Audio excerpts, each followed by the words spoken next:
Hey guys, what's going on? It's Ash here coming at you today in Clash Royale. Today I have on Colton, who recently picked out a deck for the Pro Deck Challenge that is going on right now. Today we're going to talk about how he selected his deck, tips to use it, tips to use all the decks, and hopefully give you guys all the strategy, advice that you need to come out with 12 wins in this challenge. So Colton, how you doing, man?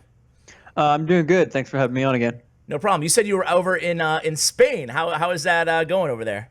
Yeah, it's good. So I'm a member of Team Queso, and I'm currently living in the Queso house. So yeah, I've been really enjoying it, and it's really good for practice and for being with my teammates every day. Absolutely, man. That's so crazy. Do you have your own room, or are you like bunking with somebody? I am actually, besides the coach Termiso, I'm the only one who has my own room, which is nice. I don't have my own bathroom as a result, but I do have my own bedroom, so that's nice. Okay, I like that. I think I'd take that side of the trade. But anyway, Yeah. the deck that you submitted for this challenge, first of all, can you maybe give us a little inside info? Like, how did Supercell, did they reach out to you? How did they select you to give a pro deck? Congratulations. Yeah, so the selection process was merely just the 16 players from Worlds, or at least some of them.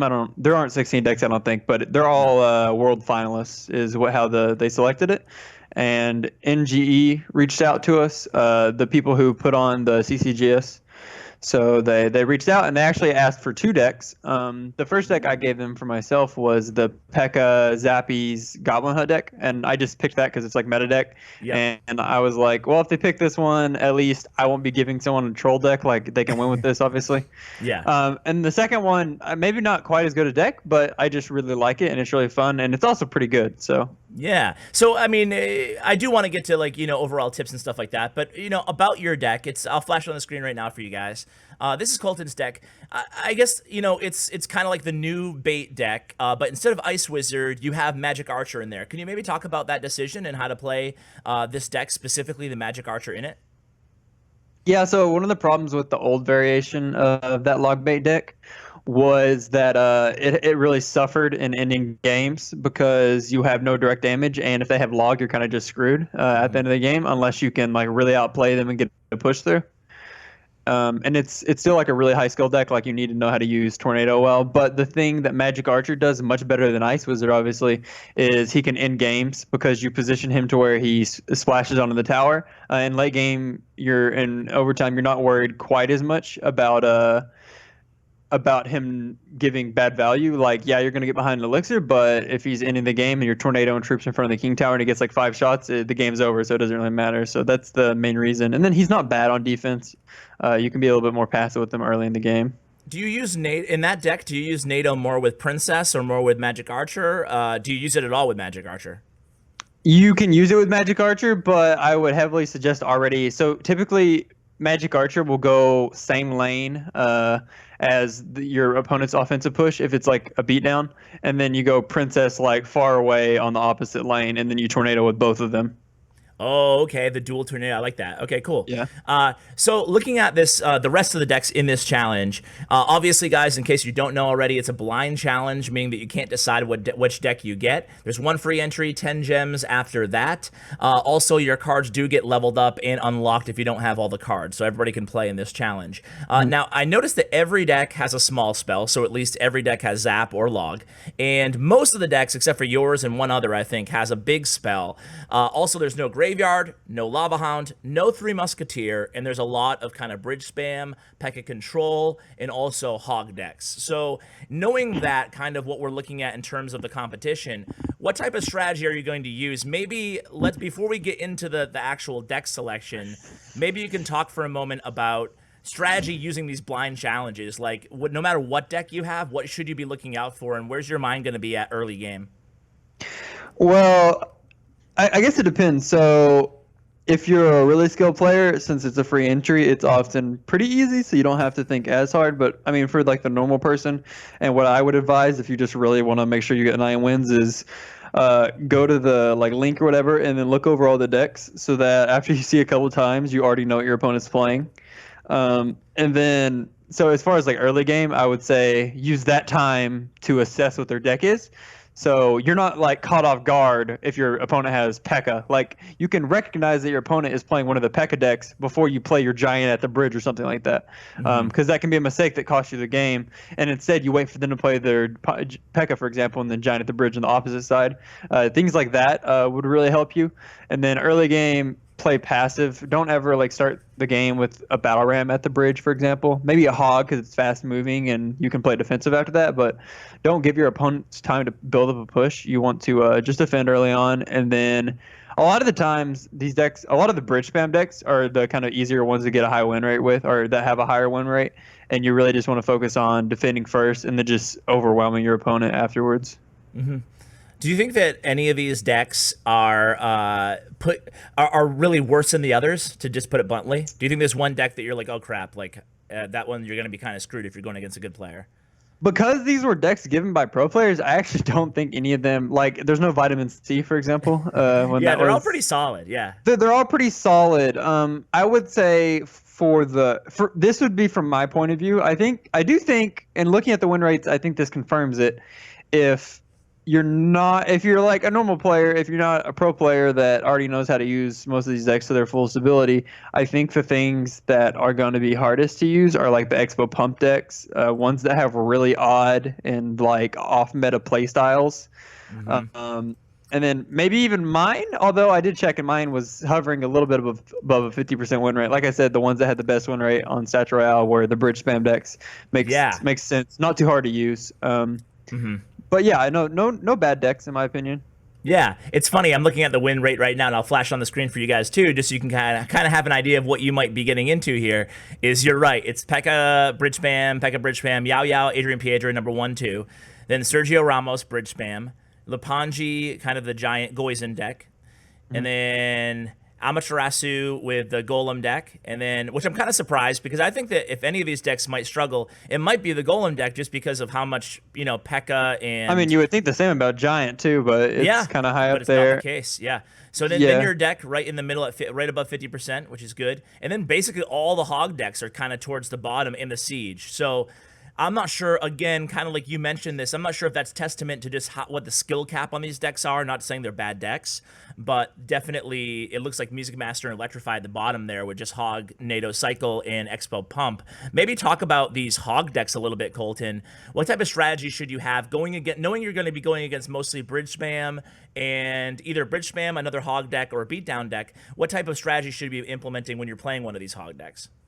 Yeah, so thinking about it, actually, I would say for this challenge at least, I think the Hog that Electrify submitted is probably the weakest, just because the matchups are kind of bad, but also because it's a ladder deck, and it's a ladder deck that you have to have a lot of games on to defend with well. It's the same as like 2.6 or whatever, where you really have to use that Musketeer and Tornado to its like fullest potential and absolutely cycle well, and that's a kind of deck that's more difficult. But I mean, really, you just need to focus on using Tornado and Musketeer to defend all the pushes, and then using your cycle troops, Goblins, I believe, and Ice Spirit or Ice Golem to just pull things the opposite lane. I think a big problem against Bridge Spam, especially when you have like Princes coming in, you need to be using like Ice Spirit, Musketeer, or like Goblins to take out the ram, but then you need to be using Ice Golem to pull everything to the opposite lane, and then just maximize the time you can of your defensive troops being on your side of the field and the towers assisting them, and then you can counter push and have some good damage. Okay, yeah, it seems like, yeah, you're right. Like all these Hog decks kind of maybe not necessarily something bad of the creators or of the pros who submitted them, but definitely just kind of challenging given what you're going against. What about when you're playing a beatdown deck here, Lepanji or the Golem deck? When you have one of those decks at the beginning of the match, you got to, again, be prepared for either going against Hog or be prepared for going against... Basically, your deck is like the only outlier, right? Everything I feel like is either Hog, Expo, or Bridge Spam, right? So, yeah, knowing that, playing a beatdown deck, obviously you'll have no problem against Expo, hopefully. But what about when you might be going up against a P.E.K.K.A. deck or, a P.E.K.K.A. deck or a Hog deck?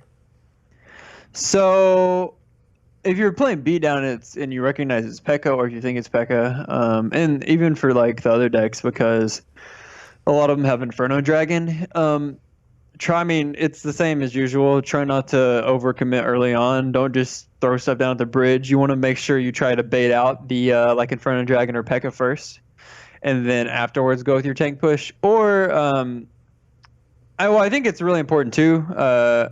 With beatdown is to make sure your opponent's win condition is out of hand, and then play your beatdown card at the back. Or if you counter push and then have a bunch of surviving units, then put your tank in front. That's just kind of like general beatdown tips that are going to help you in any situation, not just this challenge. Of course, yeah. So what if your opponent is just holding their P.E.K.K.A, for example, and you have like a giant or a golem deck, and they're just holding the P.E.K.K.A? Should you ever consider pushing opposite lane, or should you just try to wait till double elixir time and get like a monster push against them? I don't. Well, I mean, there's situations in double elixir, like if you have counter pushing units where you put your giant in front anyway, but otherwise you can just play it as if you don't have a giant and then just focus on defending, and then maybe try to overwhelm them with like your princes and the prince deck. Okay. And then they're either going to take damage or they're going to be forced to play the P.E.K.K.A in many situations. It could be a little bit harder against, like, I mean, obviously if you're playing a pro player, it's going to be really difficult because they're purposefully not going to play it, and they're also going to know how to defend against like the spam of the deck. But I think in most situations, like if you defend with the prince and then put a dark prince with it, they're either gonna take damage or they're gonna have to be playing that P.E.K.K.A, and then you can go giant opposite lane. Okay, great. I think we talked a lot about the matchups here. I just want to, before we let you go, I kind of want to go rapid fire down all of the decks, and maybe if you can kind of give me a quick synopsis of maybe a common mistake or just a tip on how to play the deck when it comes to single elixir versus double elixir time. So just basically a thought on one of those topics on the deck. So we'll start out with the Yao Yaos, which is the P.E.K.K.A, Bridge Spam, Battle Ram, Bandit deck.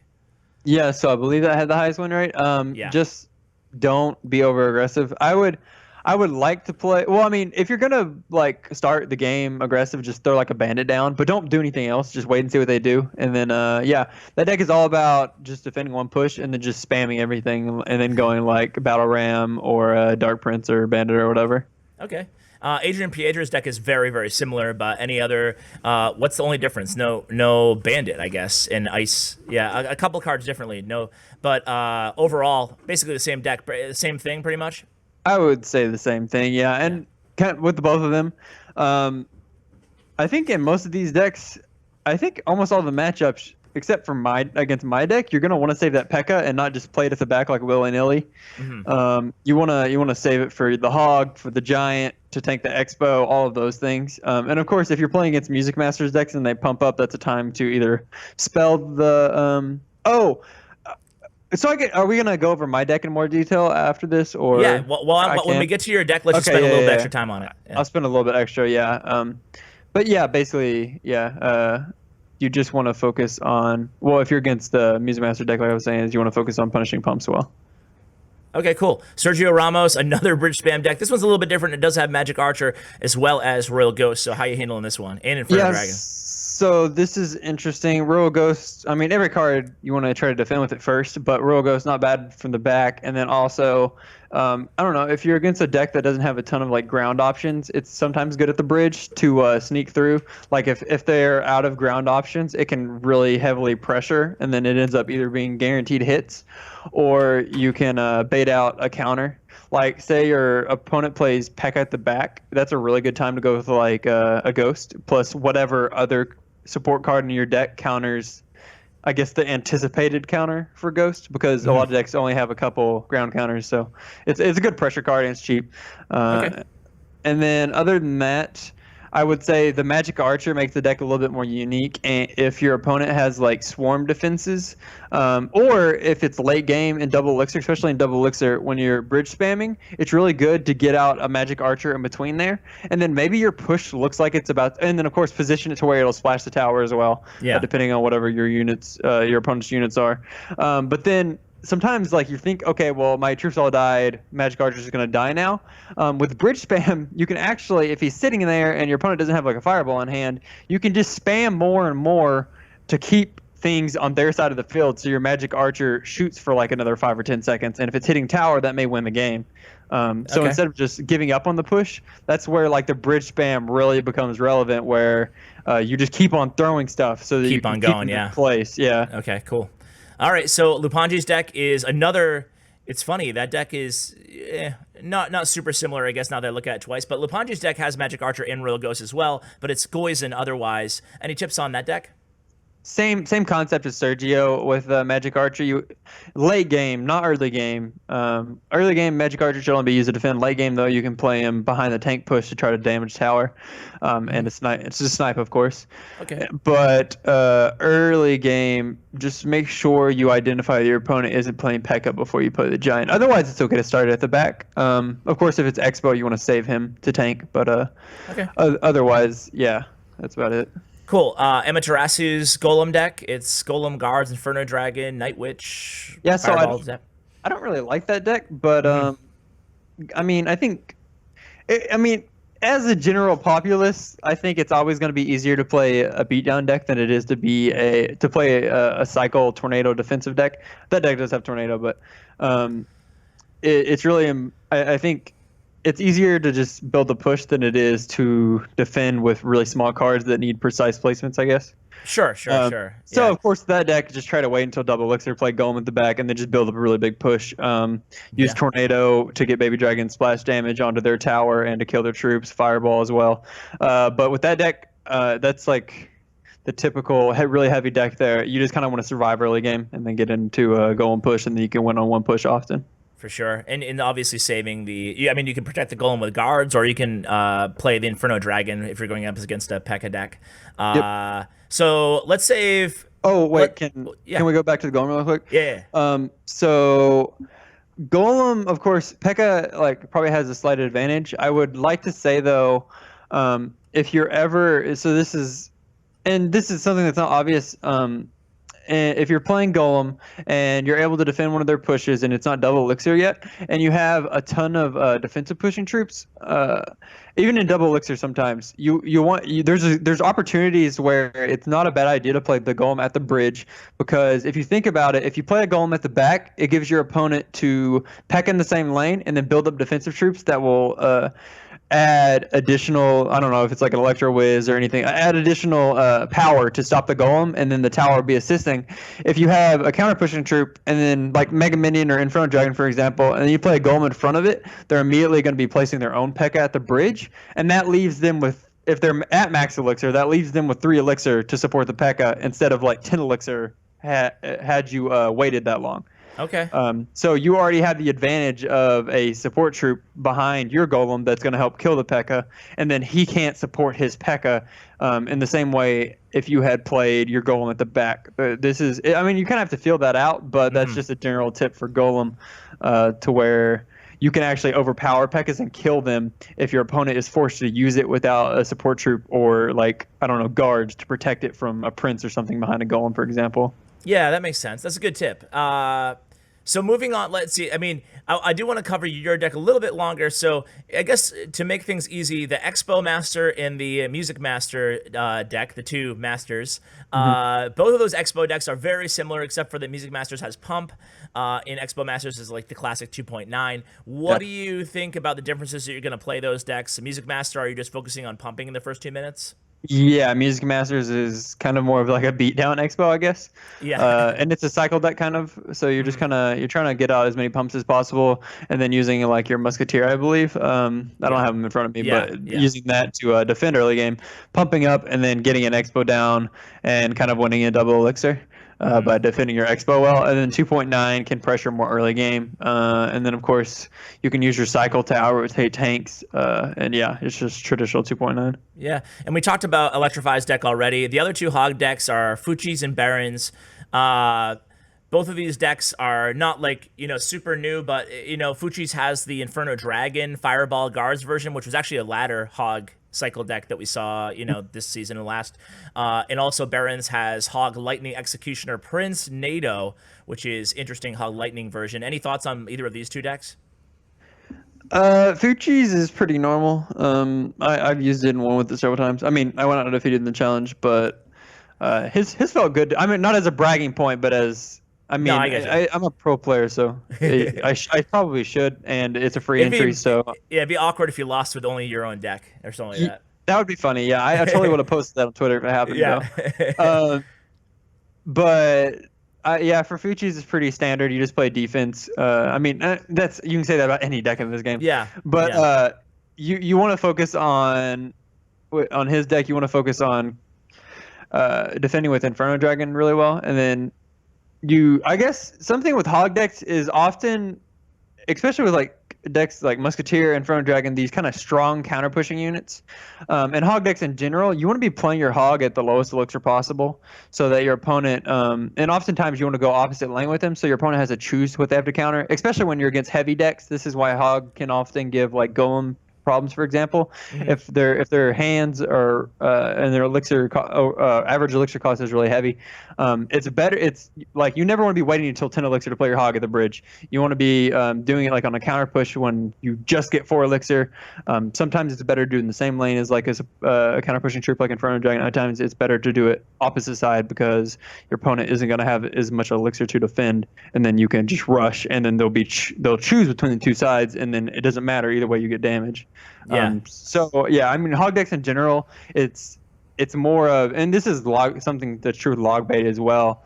You want to be attacking when you're low on elixir, which is really unique. Instead of building up a big push, you have a different objective than much of these other decks where you want to wait till you're 10 elixir and then you want to spam everything at the bridge with a bunch of troops. Because of course you're never going to want to like put a Dark Prince down at the bridge by itself if you're using bridge spam, but hog is a different story because it threatens the tower by itself. It doesn't need the support of other troops. When one last question on the hog decks, Colton, is when you want to pressure opposite lane, how do you know whether it's a smart idea to send in, like, let's say he's going to start a golem push, you're going against the golem deck, and he already dropped his golem, maybe he had like a 1 or 2 elixir advantage on you going into before he dropped his golem. So how do you know when to drop your hog, or when do you drop your hog guards or hog minion or hog even ice spirit? Like, how do you know when to invest a little bit more on the counter push? So against the golem deck that is in this challenge, you would always want to use hog plus minions, for example, because he has tornado, and otherwise tornado is going to get a positive 1 elixir trade and just kill the hog in the middle, or it'll be activated king tower. So you need to pressure additionally with it, and that'll make him use additional troops. Another thing is if they're using golem or a pump in like a single elixir, and you typically want to support the hog less, but if it's double elixir, of course you need to commit more, otherwise they're just going to ignore it.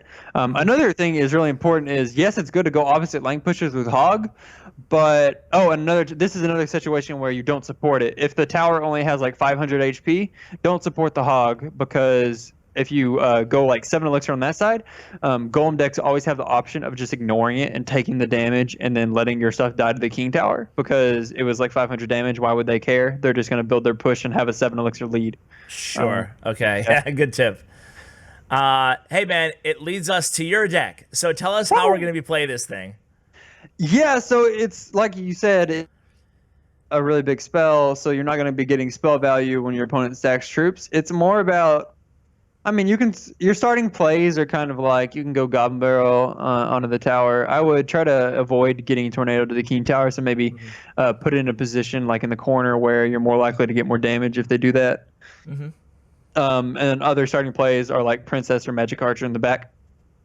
But really, this deck is all about the pressure. It has the double like super ranged units, Princess and a Magic Archer. So whenever you can, you're always going to be wanting Princess in the opposite lane of their push, and then Magic Archer in the same lane.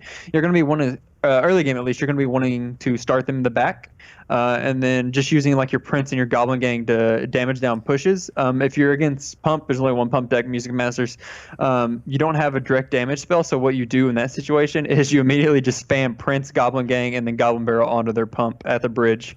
Okay, all right. And then there's very rarely is your opponent actually going to be able to defend that with only 4 elixir, because it's such a high pressure situation. And again, the thing that like hard counters it if you're like a really good player, I think, is 2.9 Expo, because you don't really have a true tank or a spell to take it out, and they can fireball your Magic Archer from range. So that deck is a really bad matchup, and that's why the deck isn't quite as good as when I gave it to them like 2-3 weeks ago. But yeah, it's really about getting that pressure, and then late game, of course, you're gonna, and then I mean, usually you want to be using like your Goblin Barrel with your counter pushing Prince. Oh, and something else is if they. So say, let me give you like a defensive situation. So you had Princess opposite lane, princess opposite lane, and then they push on into the lane. You have your magic archer, and then you use prince. If they have log, something that you should do on those pushes is throw your goblin barrel really far, like a couple tiles behind their tower, as your prince is charging across the bridge, because oftentimes they'll be so scared by the prince that they'll log immediately, and then this push will like almost always take their tower. Because your prince will be going towards them, and they'll stop the charge of the prince, but they won't hit the goblin barrel, and the prince is tanking. That's so good. Yeah. A ton of shots. That's good advice there, because yeah, you're right. People are concentrating on the prince and making sure they want to stop the charge, and they do that early log. Yeah, cool. And then they panic and have to use a troop on the goblin barrel and the prince. And if they do manage to defend that, like I said, like if you have a counter pushing magic archer already behind the prince, the magic archer will start shooting and maybe hit the tower, and then when it gets to the magic archer, you can tornado it backwards and then hit the tower even more. And that's like my favorite push with that deck. Okay, cool. Yeah. You make them miss their log or whatever. Of course, don't do this if they don't have log, because there's no point in trying to juke a log if they don't have one. Yeah.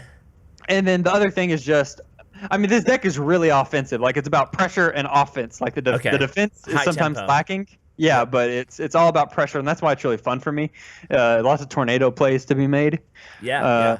My recent video, I did a bunch with tornado, so I love the card, obviously. Nice. Man. And yeah, those are the main things. The only other thing I really think of is oftentimes if they have like a log or a zap, you can use prince and goblin barrel in the same push, and then bait that out, and then finish the game or get damage with goblin barrel. It just depends on the situation and what their rotation is. But it's a bait deck, so bait out the log, and then just have a lot of pressure with your snipers, basically. Yeah, man, for sure. And I think that about maybe only 3 decks, it looks like, I think, have log. So you might be going against Zap more often anyway. So hopefully you'll be in a good situation with this deck. But hey, Colton, just wanted to thank you again for coming on, dude. Always a pleasure having you on the channel, and congratulations for submitting a deck. We'll hope that the percentage goes up a little bit, but so far, as long as you're winning, I think it's a win, right? Yeah, but 50%, that's the dream. It's a hard deck, so it is a tough deck, but it's a good deck. And I like, and props for including the Magic Archer too. Yeah, he's really fun to use. Yeah. And do you think he needs a buff, or are you happy with him? So the thing is, I mean, there are cards like if you buff Golem, it's gonna ruin especially tournament standard for the average player, because it has kind of a low skill ceiling. I think Magic Archer has like I guess, I mean, Golem to say is pretty much always good, and then maybe it's a little bit better in the right hands, but Magic Archer is maybe a little bit below average in the average person's hands, and then I would say is good in a pro's hands, just because it's all about angles, it's about protecting him, same as Princess, they get more value the longer they're on the board. Mm-hmm. So I would say he's strong, and he's used in competitive in the hands of pro players. So I'm afraid he would be like the best game. He would be the best card in pro play if he was buffed. Interesting. I kind of like that, though. It's the first time we've had a card like this, kind of. I think he's cool. So, I mean, yeah, he could use maybe a slight buff. Maybe you increase his damage a little bit, because he's actually like awful on defense. Yeah, like his DPS is terrible.